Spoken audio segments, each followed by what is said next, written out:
देखो सारणी के गुणधर्म। तो सारणी के गुणधर्म क्या है? देखो,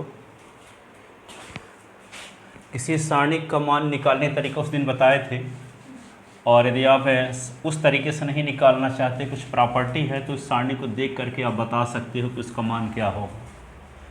ठीक है, तो सारणी के गुणधर्म, सारणी के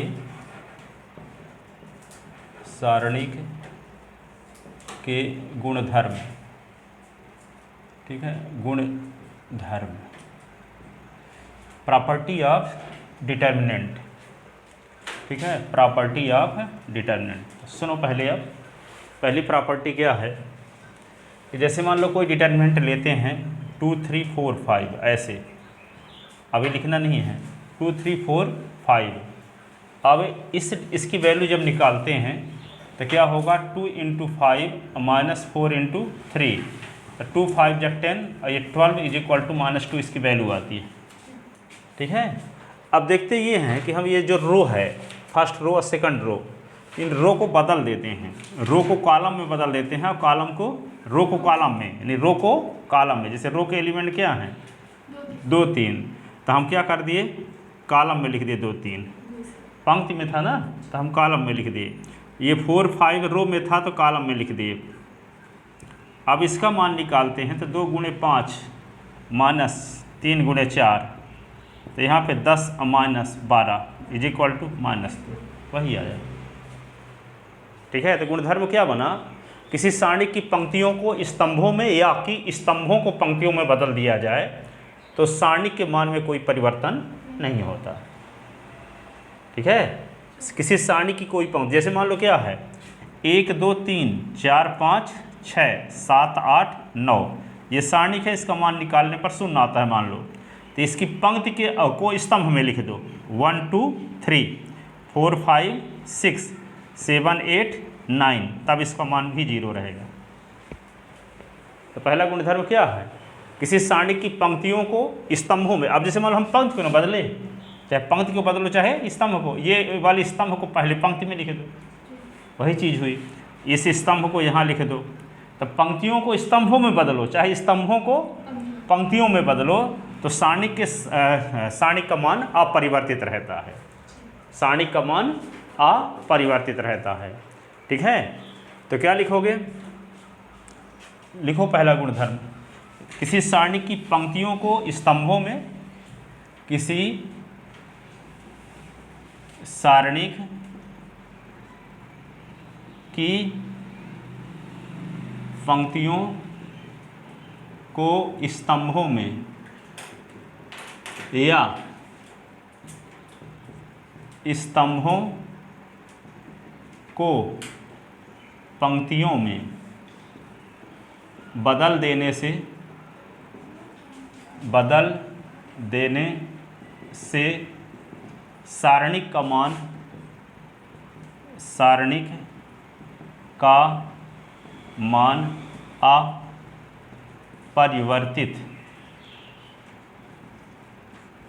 अपरिवर्तित रहता है।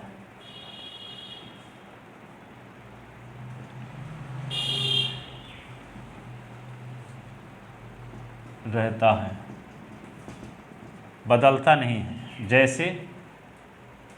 जैसे यहाँ पे लिखा है, जैसे इसका मान -2 आया पंक्तियों को स्तंभों में बदलने पर,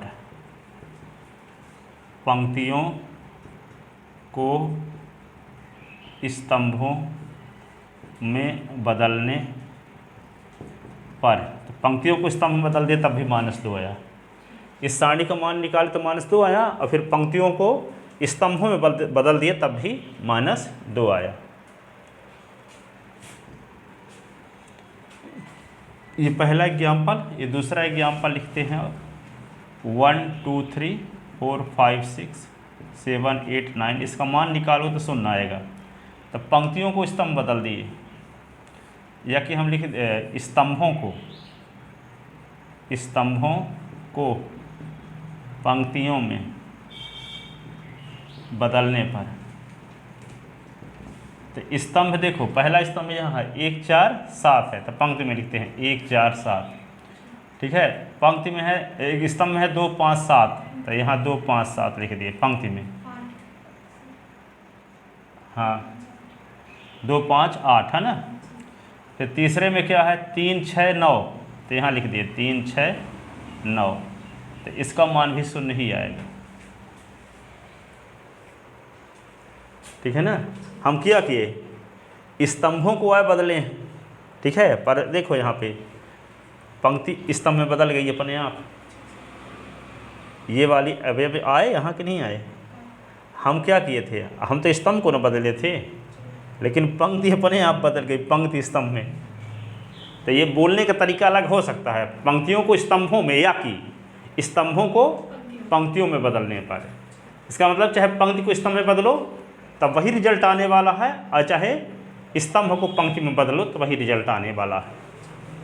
ठीक है, तो पंक्तियों को स्तंभों में बदलो चाहे स्तंभों को पंक्तियों में बदलो, सारणी के संख्यात्मक मान, सारणी के मान में कोई अंतर नहीं होता। ठीक है, तो पहला गुणधर्म याद हुआ, बोलो क्या है।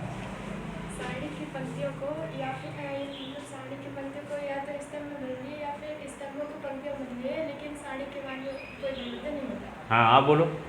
किसी सारणी की पंक्तियों को स्तंभों में बदले या स्तंभों को पंक्तियों में बदल दे, लेकिन सारणी का मान अपरिवर्तित। आप बोलो। किसी सारणी की पंक्तियों को स्तंभों में या स्तंभों को पंक्तियों में बदलने पर सारणी के मान में कोई परिवर्तन। हाँ बिल्कुल सही। तो पहला गुणधर्म कन्फर्म। अब दूसरा गुणधर्म देखो, एग्जाम्पल सहित बात समझ में आई।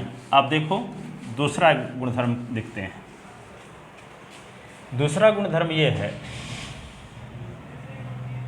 ठीक है, दूसरी प्रॉपर्टी। तो दूसरी प्रॉपर्टी ये है कि जैसे मान लो 0 0 3 5, इसका मान जब निकालोगे तो क्या आएगा, 0 गुणे 5 और -3 गुणे 0 is equal to 0 - 0 is equal to 0। यदि आपको कहा जाए कि 0 0 0 1 2 3 7 9 5 ऐसे है, इसका मान जब निकालोगे तो आप क्या लिखोगे, 0 गुणे लिखोगे C11, फिर 0 गुणे C12 और 0 गुणे 1, तब भी शून्य आएगा कि नहीं।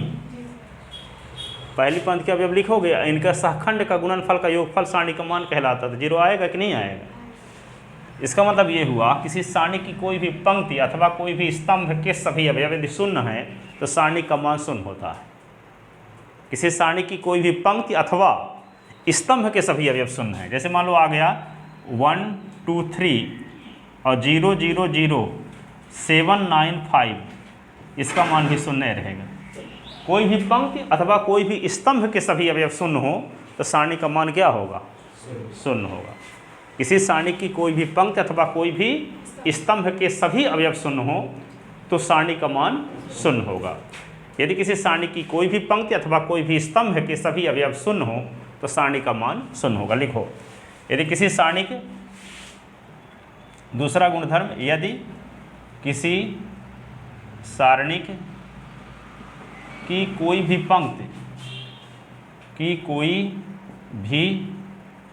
पंक्ति अथवा स्तंभ के सभी अवयव शून्य हैं, तब सारणी का मान शून्य होता है, शून्य होता है।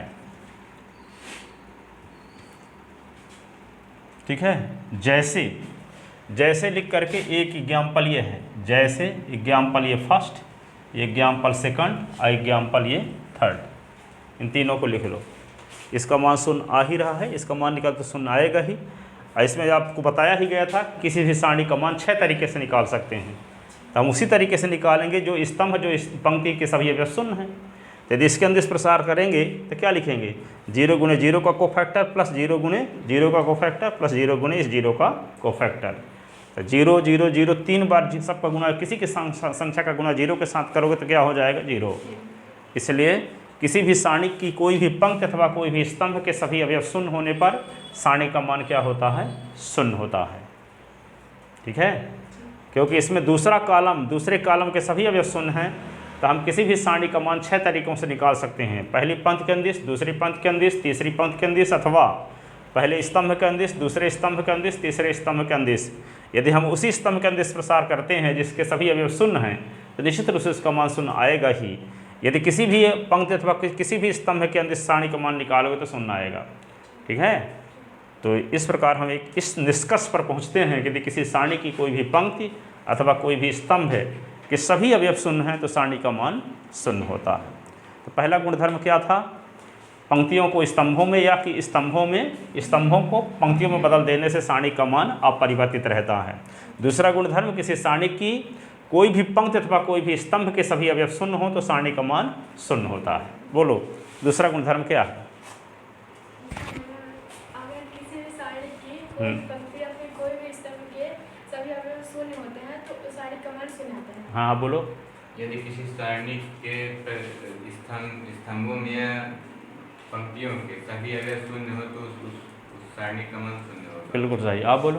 यदि किसी सारणी के किसी पंक्ति अथवा किसी स्तंभ के सभी अवयवों का मान शून्य होता है तो उस सारणी का मान शून्य।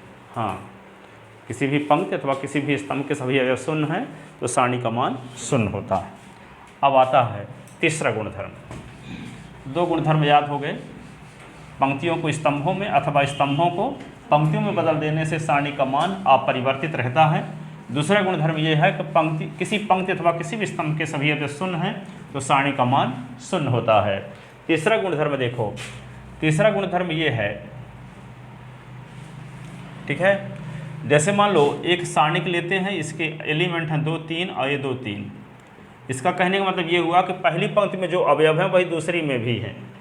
ठीक है, अथवा ऐसे हो 4 5 और 4 5 और 4 5, पहले कॉलम में जो अवयव है वही दूसरे कॉलम में भी है। यहाँ पहली पंक्ति में जो अवयव है वही दूसरे पंक्ति में भी हैं, पहले कॉलम में जो अवयव है वही दूसरे कॉलम में भी हैं। तो इसका मान यदि निकालते हैं तो क्या आएगा? 2 गुणे 3, बीच में माइनस 2 गुणे 3, तो ये क्या आएगा? 6 माइनस 6 बराबर 0। यहाँ 4 गुणे 5 माइनस 5 गुणे 4, तो क्या होगा? 20 माइनस 20 बराबर 0। गुणधर्म क्या बना? किसी सारणी की कोई भी 2 पंक्ति अथवा कोई भी 2 स्तंभ है समान हो तो सारणी का मान शून्य होता है। किसी सारणी की कोई भी 2 पंक्ति अथवा कोई भी 2 स्तंभ समान हो तो सारणी का मान शून्य होता है। किसी सारणी की कोई भी 2 पंक्ति अथवा 2 स्तंभ सर्वसम हो, किताबों में लिखा रहता है सर्वसम या समान एक ही चीज़ है, सर्वसम आइडेंटिकल, इंग्लिश में आइडेंटिकल की हिंदी सर्वसम होती है। ठीक है, तो किसी सारणी की कोई भी 2 पंक्ति अथवा कोई भी 2 स्तंभ सर्वसम हो, आइडेंटिकल हो, समान हो तो सारणी का मान क्या होता है? शून्य होता है। ठीक है, समझ में आ गया? तो लिखो, किसी सारणी की कोई भी 2 पंक्ति, किसी सारणी की कोई भी 2 पंक्ति अथवा स्तंभ समान हो। किसी सारणी की कोई भी 2 पंक्ति अथवा स्तंभ समान हो तो सारणी का मान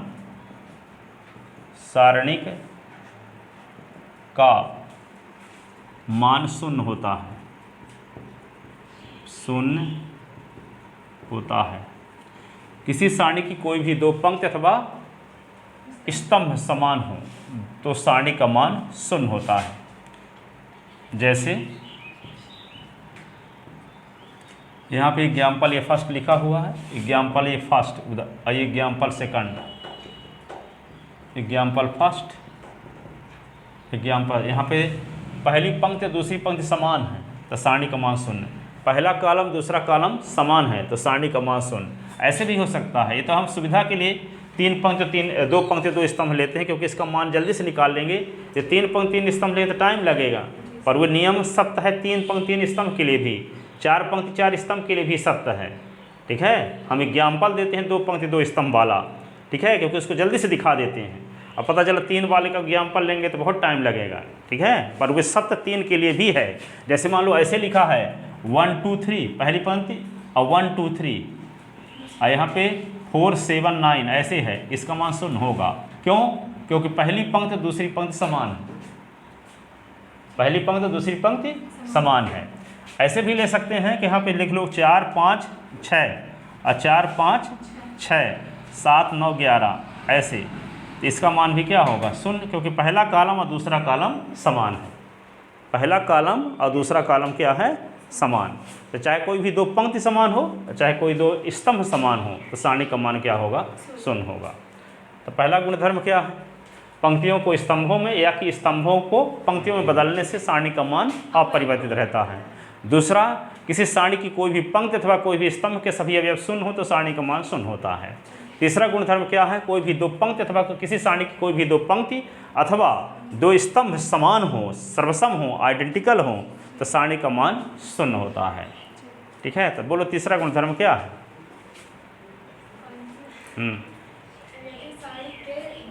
सारणी के दो पंक्ति या फिर दो स्तंभ समान हो तो सारणी का मान 0 है। हाँ बोलो।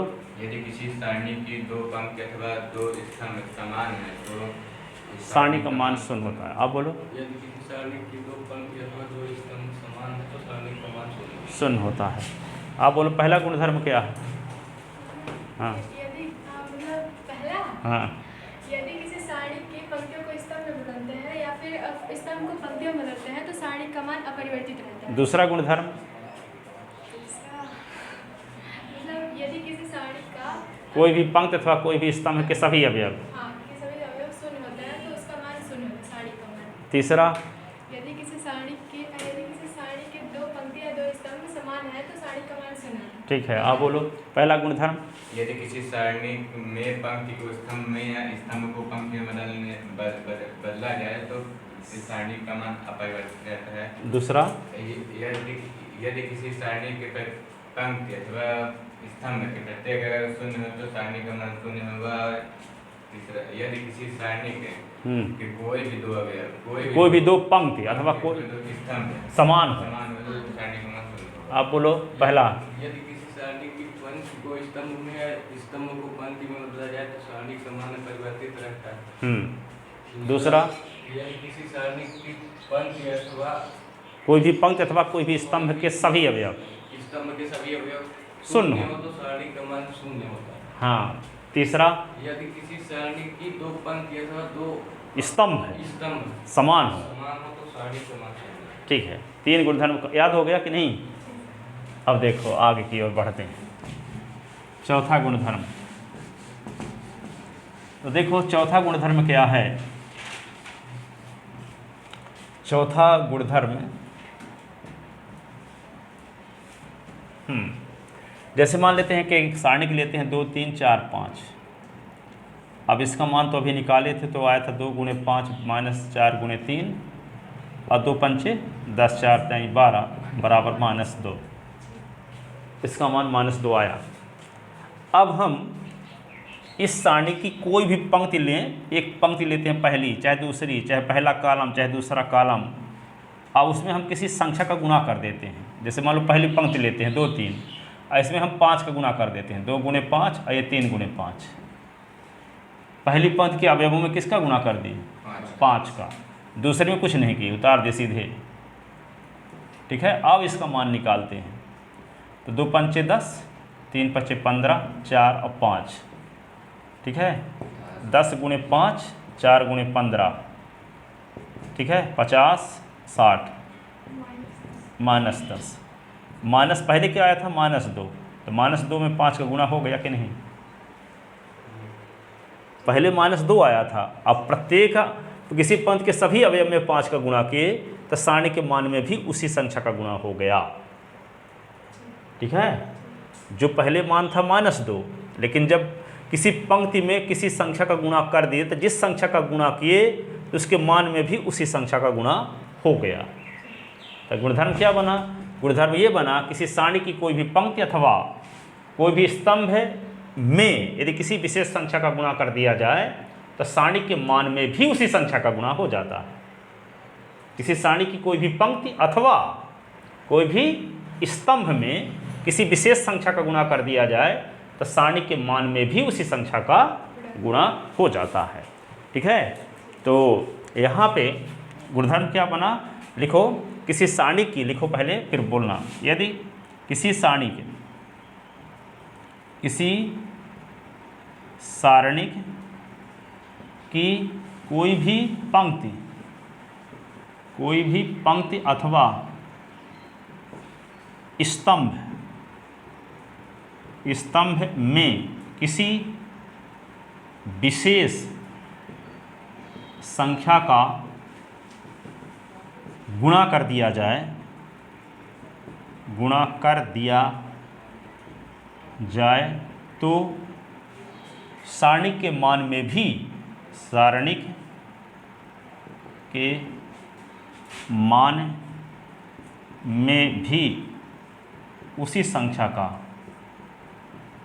उसी संख्या का गुणा हो जाता है। किसी सारणी की कोई भी पंक्ति अथवा स्तंभ में किसी विशेष संख्या का गुणा कर दिया जाए तो सारणी के मान में भी उसी संख्या का गुणा हो जाता है। जैसे यहाँ पे देखते हैं एग्जाम्पल में कि इसका सारणी का मान निकाले तो -2 आया। अब इस सारणी की पहली पंक्ति में 5 का गुणा कर दिए तो जो सारणी का मान आया -10 आया, जो कि पूर्व सारणी में जो मान आया था उस मान का 5 गुना है, -2 था पहले, अब हम 5 का गुणा पहली पंक्ति में कर दिए तो -2 में भी 5 का गुणा हो करके रिजल्ट आया। ठीक है, तो -2 × 5 ये गुणधर्म बन गया। तो कौन सा गुणधर्म है? चौथा। तो किसी सारणी की कोई भी पंक्ति अथवा कोई भी स्तंभ में किसी विशेष संख्या का गुणा कर दिया जाए तो सारणी के मान में भी उसी संख्या का गुणा हो जाता है। बोलो, किसी सारणी की कोई भी पंक्ति अथवा कोई भी स्तंभ में किसी विशेष संख्या का गुणा कर दिया जाए तो सारणी के मान में भी उसी संख्या का गुणा हो जाता है। ठीक है, बोलो। किसी सारणी की किसी पंक्ति या फिर किसी स्तंभ में विशेष संख्या का गुणा कर दिया जाए तो सारणी के मान में भी उसी संख्या का गुणा हो जाता है। हाँ, ठीक है। आप बोलो अनुज। किसी सारणी के कोई भी पंक्ति अथवा कोई भी स्तंभ में किसी विशेष संख्या का गुणा कर दिया जाए तो सारणी के मान में उसी संख्या का गुणा हो जाता है। ठीक है, आप बोलो। किसी सारणी की किसी पंक्ति अथवा किसी स्तंभ में किसी विशेष संख्या का गुणा कर दिया जाए तो सारणी के मान में भी उसी संख्या का गुणा हो जाता है। लिख ले ये एग्जाम्पल। आप देखो, तो पहला गुणधर्म की क्या था? पंक्तियों को स्तंभों में अथवा स्तंभों को पंक्तियों में बदल देने से सारणी का मान अपरिवर्तित रहता है। दूसरा गुणधर्म, किसी पंक्ति अथवा किसी भी स्तंभ के सभी अवयव शून्य हो तो सारणी का मान शून्य होता है। तीसरा है, दो पंक्ति अथवा दो स्तंभ समान हो तो सारणी का मान शून्य होता है। और चौथा गुणधर्म ये है, किसी भी सारणी कोई भी पंक्ति किसी सारणी के कोई भी पंक्ति अथवा कोई भी स्तंभ में किसी विशेष संख्या का गुणा कर दिया जाए तो सारणी के मान में भी उसी संख्या का गुणा हो जाता है। इस प्रकार ये 4 गुणधर्म हुए। 5वां गुणधर्म देखो। 5वां गुणधर्म क्या है? देखो,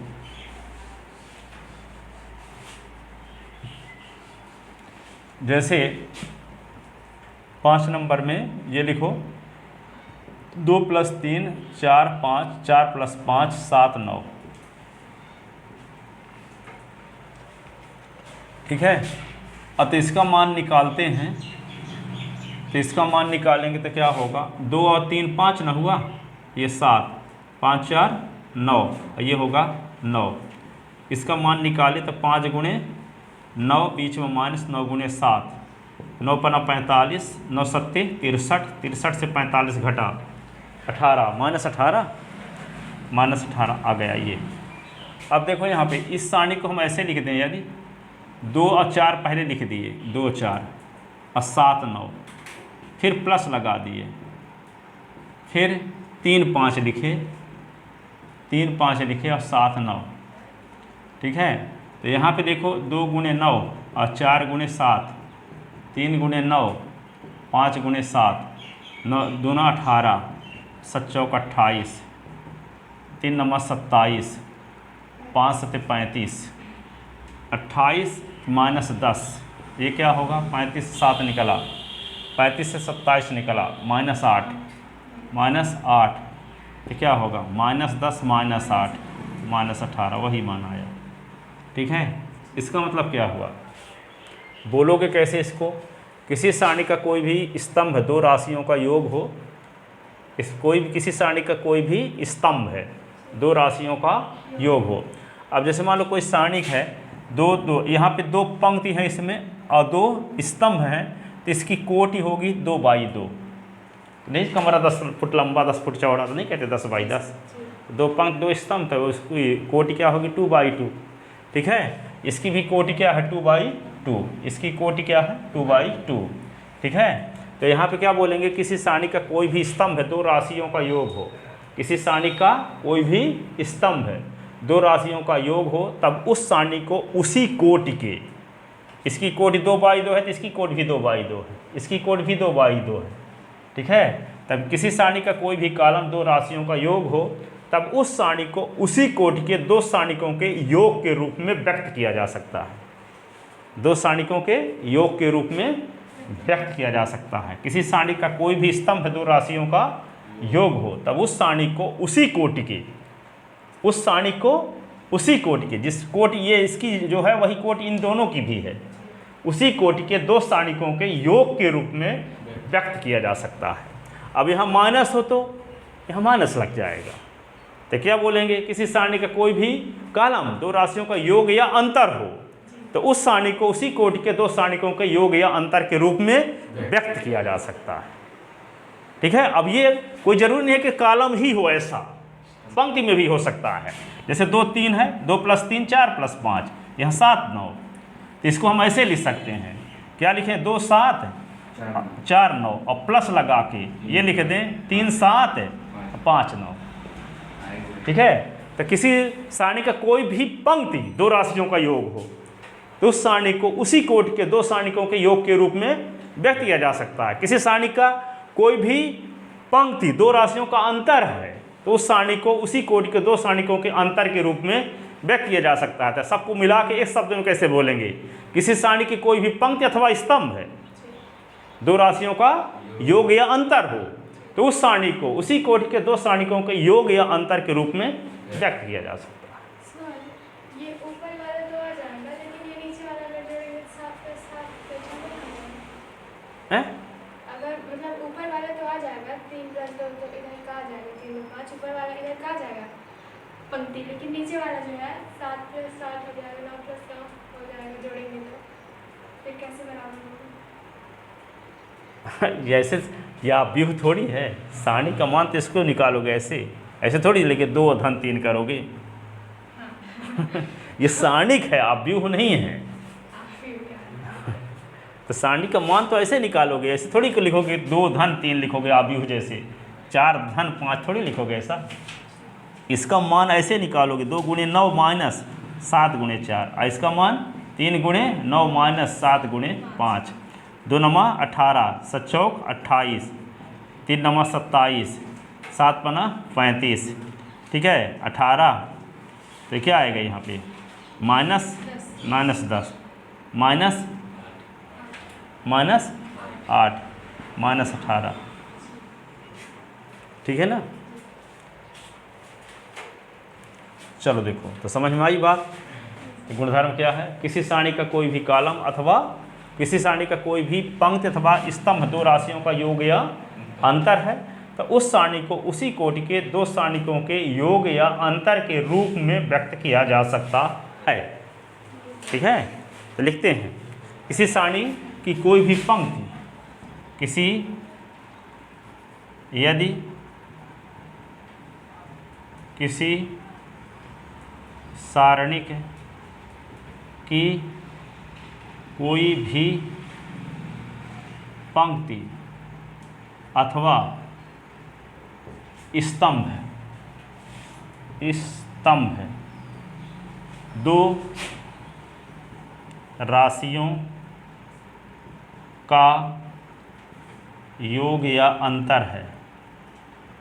योग या अंतर है, तब उस सारणिक को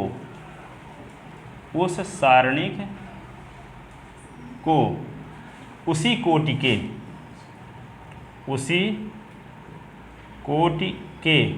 दो सारणिकों के योग या अंतर के रूप में व्यक्त किया जा सकता है। ठीक है, यदि किसी सारणी की कोई भी पंक्ति अथवा स्तंभ दो राशियों का योग या अंतर हो, तब उस सारणी को उसी कोटि के दो सारणिकों के योग या अंतर के रूप में व्यक्त किया जा सकता है।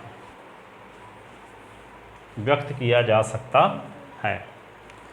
यदि किसी सारणी की कोई भी पंक्ति अथवा स्तंभ है दो राशियों का योग या अंतर हो योग या अंतर हो, तब उस सारणी को उसी कोटि के दो सारणिकों के योग या अंतर के रूप में व्यक्त किया जा सकता है। योग या अंतर के रूप में व्यक्त किया जा सकता है। ठीक है ना। तो ये ऊपर के एग्जाम्पल लिख लेना। ये एग्जाम्पल फर्स्ट, एग्जाम्पल फर्स्ट है, यहाँ पे दिखे एग्जाम्पल सेकंड।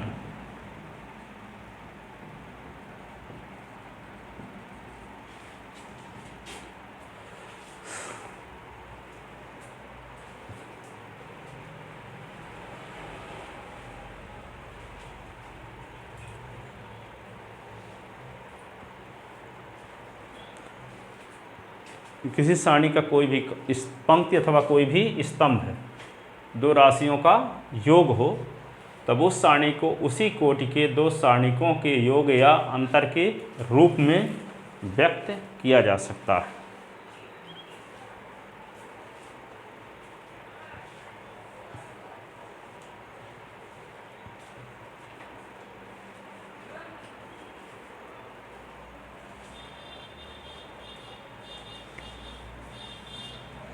अब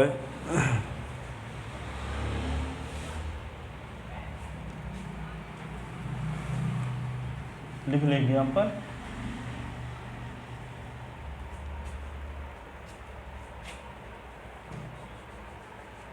अगला गुणधर्म। अच्छा बोलो पहले पांचवा गुणधर्म क्या है। पहला गुणधर्म क्या है? पंक्तियों को स्तंभों में या कि स्तंभों को पंक्तियों में बदल देने से सारणी का मान अपरिवर्तित रहता है। दूसरा गुणधर्म, किसी भी पंक्ति अथवा कोई भी स्तंभ के सभी अवयव शून्य हो तो सारणी का मान शून्य होता है। तीसरा गुणधर्म, दो समांतर पंक्ति, किसी सारणी की कोई भी दो पंक्ति अथवा कोई भी दो स्तंभ समान हो तो सारणी का मान शून्य आता है। चौथा गुणधर्म, किसी सारणी की कोई भी पंक्ति अथवा कोई भी स्तंभ में किसी विशेष संख्या का गुणा कर दिया जाए तो सारणी के मान में भी उसी संख्या का गुणा हो जाता है। और पांचवा गुणधर्म, किसी सारणी की कोई भी पंक्ति अथवा कोई भी स्तंभ दो राशियों का योग या अंतर हो तो उस सारणी को उसी कोटि के दो सारणिकों के योग या अंतर के रूप में व्यक्त किया जा सकता है। बोलो लास्ट वाला। किसी सारणी की कोई भी पंक्ति अथवा कोई भी स्तंभ दो राशियों का योग या अंतर हो, योग या अंतर। किसी सारणी की कोई भी पंक्ति अथवा, पंक्ति बोलो चाहे स्तंभ बोलो, याद करने के हिसाब से नहीं है, जो चीज़ समझ में आए उसको बोल दो। किसी सारणी की कोई भी पंक्ति अथवा कोई भी स्तंभ दो राशियों का योग हो तो उस सारणी को उसी कोटि के दो सारणिकों के योग या अंतर के रूप में व्यक्त किया जा सकता है। किसी सारणी की कोई भी पंक्ति अथवा कोई भी स्तंभ है दो राशियों का योग हो तो उस सारणी को उसी कोटि के दो सारणिकों के योग या अंतर के रूप में व्यक्त किया जा सकता है। बोलो अनुज। किसी सारणी की कोई पंक्ति अथवा कोई भी स्तंभ दो राशियों का योग या अंतर हो तो उस सारणी को उसी कोटि के योग या अंतर के रूप में व्यक्त किया जा सकता है। आप बोलो। यदि किसी सारणी कि दो पंक्ति अथवा स्तंभ हाँ। दो राशियों का योग या अंतर हो तो उस सारणी को उसी कोटि की दो सारणिकों के योग या अंतर के रूप में व्यक्त किया जाए। बिल्कुल सही। आप बोलो। यदि किसी सारणी की कोई पंक्ति या स्तंभ में दो राशियों का योग या अंतर हो तो उस सारणी को उस सारणी को उसी कोटि के दो सारणी के योग या अंतर के रूप में व्यक्त किया जा सकता है। ठीक है, चलो देखो आप लिख लिए इसको। इस प्रकार ये 6 गुणधर्म पूरे हुए। 5 हुए। छठवां देखो। तो छठवां गुणधर्म ये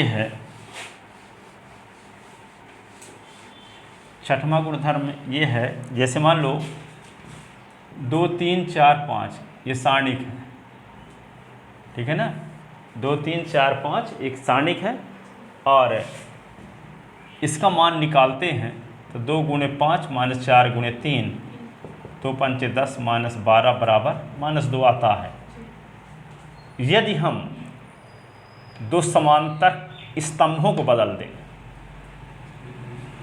दो क्रमागत समांतर स्तंभ, क्रम के दो समांतर स्तंभ को बदल दें, इसका मतलब इस स्तंभ के स्थान पे ये वाला स्तंभ लिख दें और इस वाले स्तंभ के स्थान पे ये लगातार होने चाहिए। ये नहीं जैसे मान लो 1 2 3 है, 4 5 6 है और 7 8 9 है, तो ऐसा नहीं कह सकते कि इसको यहाँ लिख दो इसको यहाँ, लगातार होने चाहिए। इन दोनों को बदल सकते हो, इन दोनों को बदल सकते हो, ठीक है ना। हाँ, दो क्रमागत दो समांतर पंक्तियों को अथवा दो क्रमागत समांतर स्तंभों को परस्पर बदल दिया जाए तो सारणी के संख्यात्मक मान में कोई अंतर नहीं होता बल्कि चिन्ह बदल जाता है। फॉर एग्जाम्पल यहाँ पे देखो, इस स्तंभ के स्थान पे हम इसको लिखना चाहते हैं 3 5 और इसके स्थान पे इसको क्या किए 2 4। अब इसका मान निकालो तो 3 गुणे 4 माइनस 5 गुणे 2 12 माइनस 10 बराबर 2। यहाँ -2 था तो यहाँ +2 आ गया, ठीक है ना। तो यहाँ पे जैसे इसका मान, यहाँ पे इन दोनों को जब बदलेंगे, इसका मान मान लो x आता है तो यहाँ पे इसको इधर लिख देते हैं 4 5 और 4 5 6 और ये क्या हुआ 1 2 1 2 3 लिख दिए और यहाँ पे 7 8 9, तो इसका मान -x आएगा। क्या करेंगे, यदि दो समांतर स्तंभों को अथवा दो समांतर पंक्तियों को, दो क्रमागत समांतर पंक्तियों को या दो क्रमागत समांतर स्तंभों को परस्पर बदलने से सारणी के संख्यात्मक मान में कोई अंतर नहीं होता बल्कि चिन्ह बदल जाता है, ठीक है। तो किसी सारणी की दो क्रमागत समांतर पंक्तियों या कि दो क्रमागत समांतर स्तंभों को परस्पर बदल दिया जाए तो सारणी के संख्यात्मक मान में कोई अंतर नहीं होता बल्कि उसका चिन्ह बदल जाता है। जैसे इसमें देखते हैं कि समांतर स्तंभों को बदले तो इसका मान पहले -2 था, लेकिन जब हम समांतर स्तंभों को परस्पर बदल दिए तो इसका मान +2 आ गया, ठीक है ना। तो लिखो, किसी सारणी की दो क्रमागत, किसी सारणी की दो क्रमागत समांतर पंक्तियों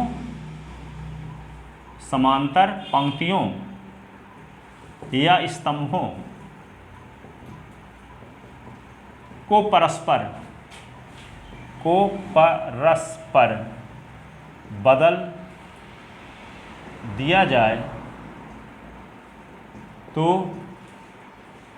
सारणिक के संख्यात्मक मान, सारणिक के संख्यात्मक मान में कोई अंतर नहीं होता, कोई अंतर नहीं होता बल्कि चिन्ह बदल जाता है, बल्कि चिन्ह बदल जाता है, ठीक है।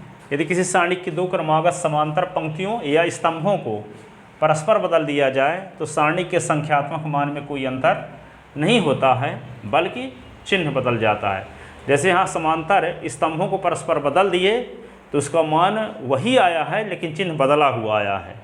इसमें -2 आया था तो इसमें +2 आया है, ठीक है। यदि किसी सारणी के दो क्रमागत समांतर पंक्तियों या स्तंभों को परस्पर बदल दिया जाए तो सारणी के संख्यात्मक मान में कोई अंतर नहीं होता बल्कि चिन्ह बदल जाता है। यदि किसी सारणी की दो क्रमागत यदि किसी सारणी की दो क्रमागत समांतर पंक्तियों या स्तंभों को परस्पर बदल दिया जाए तो सारणी के संख्यात्मक मान में कोई अंतर नहीं होता बल्कि चिन्ह बदल जाता। बोलो, सारणी की यदि किसी सारणी की दो समांतर पंक्तियों या स्तंभों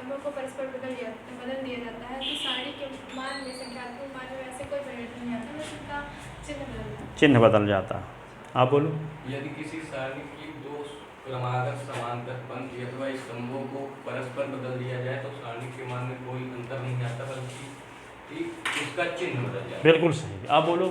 दो यदि किसी सारणी के दो क्रमागत समांतर पंक्तियों अथवा स्तंभों को परस्पर बदल दिया जाए तो सारणी के संख्यात्मक मान में कोई परिवर्तन नहीं होता है, बल्कि उसका चिन्ह बदल जाता है। ठीक है, ठीक है। तो पहला गुणधर्म क्या था? पंक्तियों को स्तंभों में या कि स्तंभों को पंक्तियों में बदल दिया जाए तो सारणी का मान अपरिवर्तित रहता है। दूसरा, किसी पंक्ति अथवा किसी भी स्तंभ के सभी अवयव शून्य हो तो सारणी का मान शून्य होता है। तीसरा,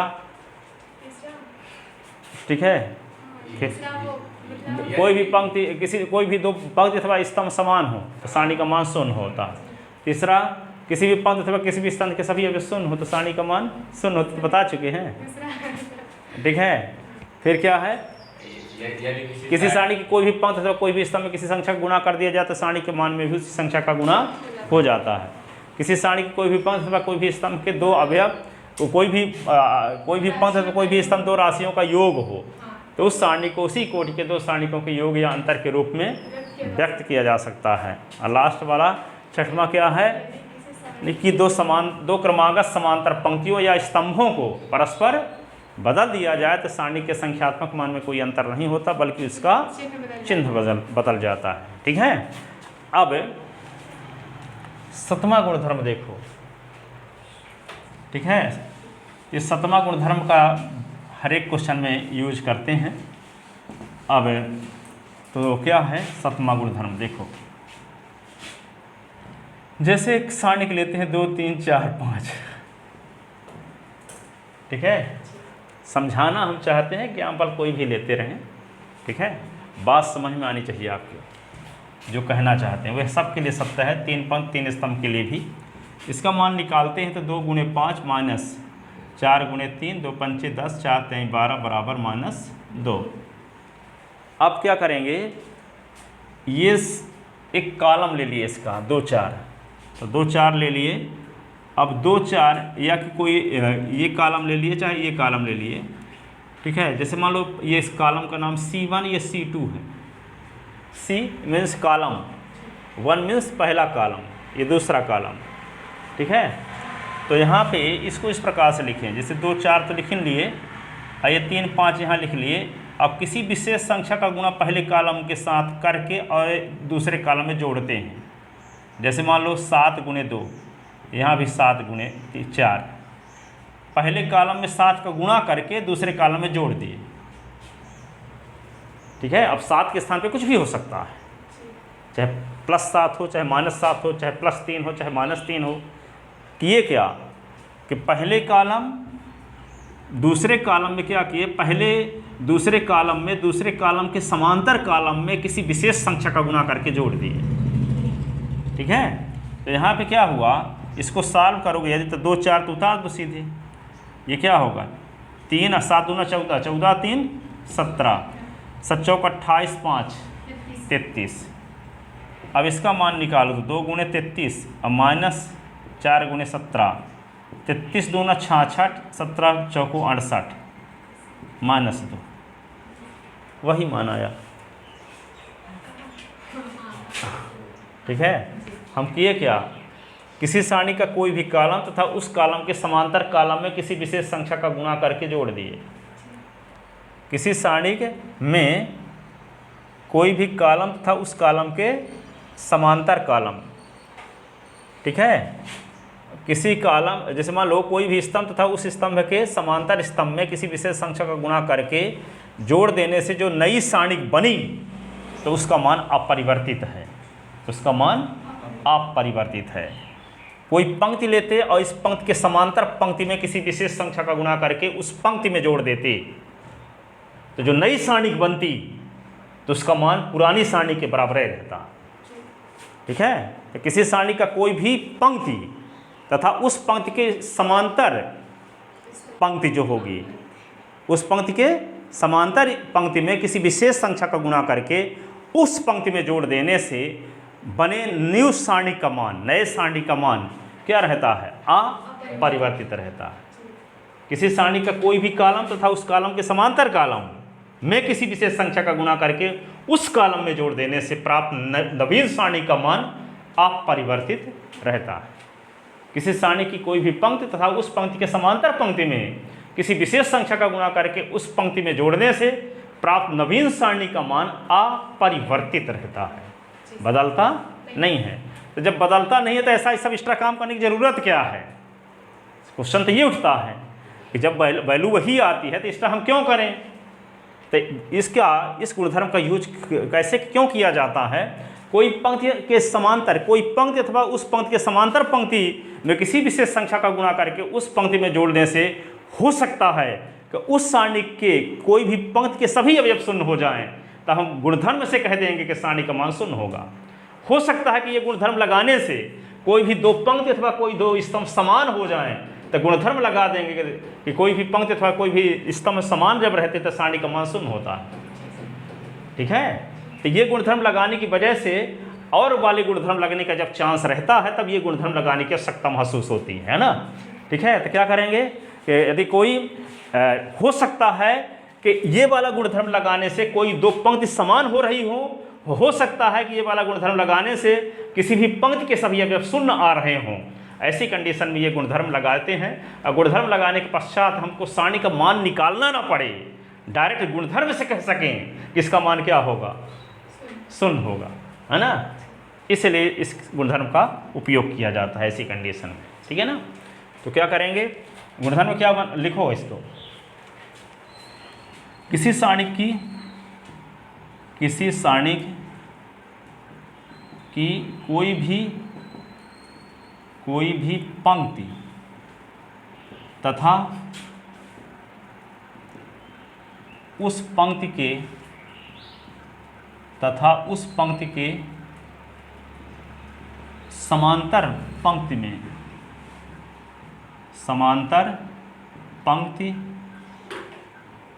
में किसी विशेष संख्या का गुणा करके उस पंक्ति में जोड़ने से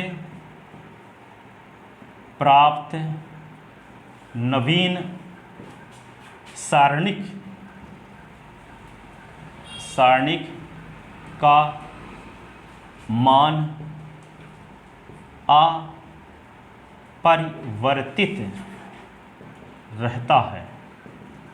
अपरिवर्तित रहता है।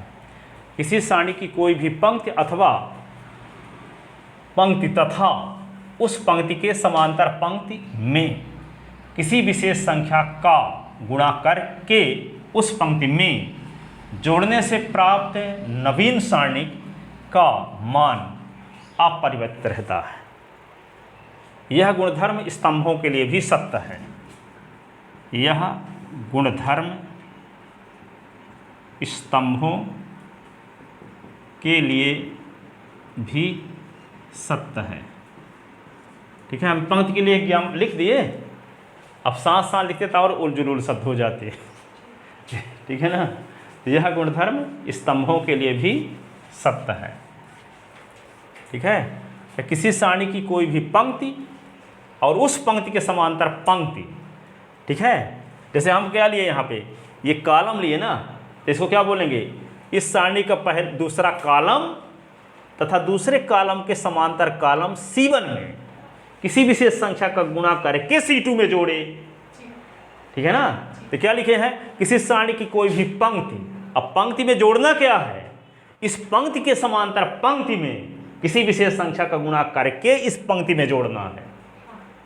ठीक है ना, तो क्या बोलिए, किसी सारणी की कोई भी पंक्ति तथा उस पंक्ति के समांतर पंक्ति में किसी विशेष संख्या का गुणा करके फिर बोल दिया गया उस पंक्ति में, यानी इसी में, उस पंक्ति में जोड़ने से प्राप्त नवीन सारणी का मान अपरिवर्तित रहता है। ठीक है ना, जैसे यहाँ पे है 2 3 4 5, ठीक है ना, इसका मान जब निकालेंगे तो बताए थे अभी 2 × 5 4 तिहाई 12, तो ये होगा 10 - 12 = -2। अब ये पंक्ति लेते हैं, पहली पंक्ति तो यहाँ पे पहली पंक्ति में क्या करें, दूसरी पहली पंक्ति की समांतर पंक्ति दूसरी पंक्ति ना होगी, तो दूसरी पंक्ति में किसी संख्या का गुणा करके इसमें जोड़ते हैं। तो 2 + 3 × 4 और 3 + 3 × 5, विशेष संख्या 3 का उपयोग किए यहाँ पे 4 5, ठीक है। तो यहाँ पे क्या होगा, 4 × 12 2 14, 3 × 5 15 3 18, और यहाँ पे क्या होगा 4 5, तो इसका मान क्या होगा 14 × 5, और ये क्या आएगा 4 × 18, 14 पंचे 70, 18 चौक 72 बराबर -2, लिख लो।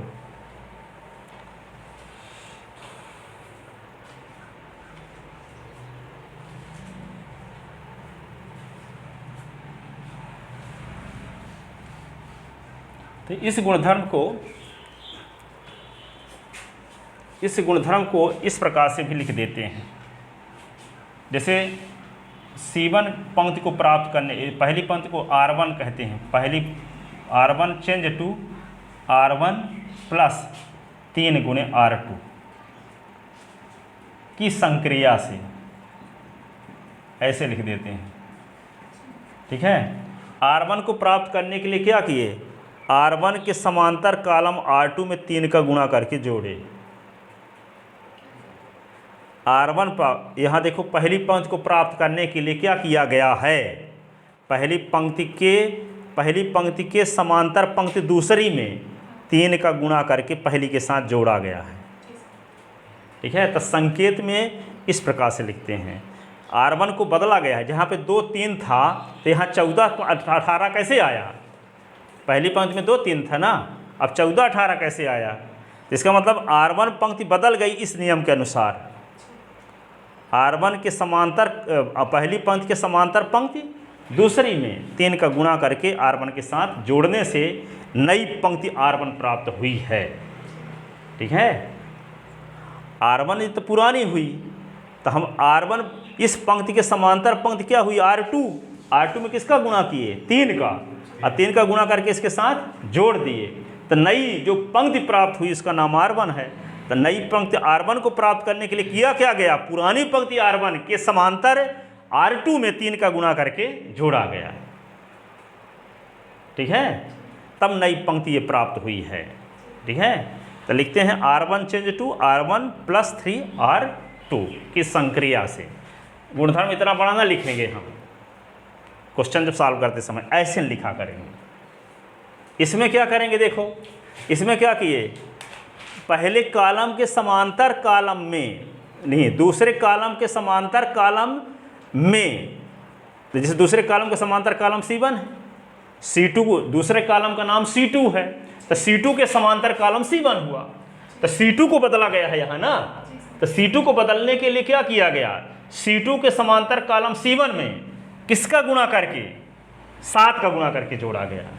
तो इसको हम लिखेंगे क्या, C2 नया ना बन गया, यहाँ C2 नया बदल गया, पहले क्या था 3 5 था, अब 17 33 हो गया, ठीक है। तो इससे जब ये लिखे तो रीजन क्या लिखना पड़ेगा, दूसरा कॉलम को प्राप्त करने के लिए दूसरे कॉलम के समांतर कॉलम C1 में 7 का गुणा करके जोड़ा गया, ठीक है। नया कॉलम C2 प्राप्त करने के लिए पुराने कॉलम C2 में C2 के समांतर कॉलम C1 में 7 का गुणा करके जोड़ा गया, ठीक है। तो इसको लिख देते हैं कि संक्रिया से या गुणधर्म से या रूल से, ठीक है। तो ये हुआ 7वां गुणधर्म, ठीक है। तो 7वां गुणधर्म क्या है, किसी सारणी की कोई भी पंक्ति तथा उस पंक्ति के समांतर पंक्ति में किसी विशेष संख्या का गुणा करके उस पंक्ति में जोड़ने से प्राप्त नवीन सारणी का मान क्या होता है, अपरिवर्तित रहता है। या कि कोई भी कॉलम तथा उस कॉलम के समांतर कॉलम में किसी विशेष संख्या का गुणा करके उस कॉलम में जोड़ने से प्राप्त नवीन सारणी का मान क्या होता है, अपरिवर्तित रहता है। इस कोई विशेष संख्या जो मन हो आपका, 1 2 3 जो हो, वो तो लगाते क्या है कि वहाँ आपको देखते हुए क्या करना होगा सवालों में, कि हम किस विशेष संख्या का चूज करें ताकि दो स्तंभ समान हो जाएं, कौन सी विशेष संख्या का हम चूज करें ताकि सभी अवयव शून्य हो जाएं, तो क्वेश्चन पर डिपेंड करेगा। और कोई विशेष संख्या आप ले सकते हो, वैल्यू में तो कोई फर्क पड़ता नहीं, चाहे 7 का गुना करके जोड़ो, चाहे 25 का गुना करके जोड़ो, चाहे -25 के गुना करके जोड़ो, सारणी का मान वही आने वाला है। ठीक है, तो वे विशेष संख्या का चुनाव आप उस क्वेश्चन के हिसाब से करोगे। क्वेश्चन में जब दिया रहेगा तो ऐसी कौन सी संख्या, विशेष संख्या हम चूज करें और गुणा करके जोड़ें ताकि 2 कॉलम समान हो जाएं अथवा 2 पंक्ति समान हो जाएं अथवा किसी भी पंक्ति के सभी अवयव शून्य हो जाएं। ठीक है ना। तो इस प्रकार ये 7 गुणधर्म हैं और इन 7 गुणधर्म को कल अच्छे से याद करके आना, तब क्वेश्चन बताएंगे। ठीक है, जाओ आज। कॉपी चेक हो गई कल की? नहीं देखे हैं अभी, आज देखेंगे।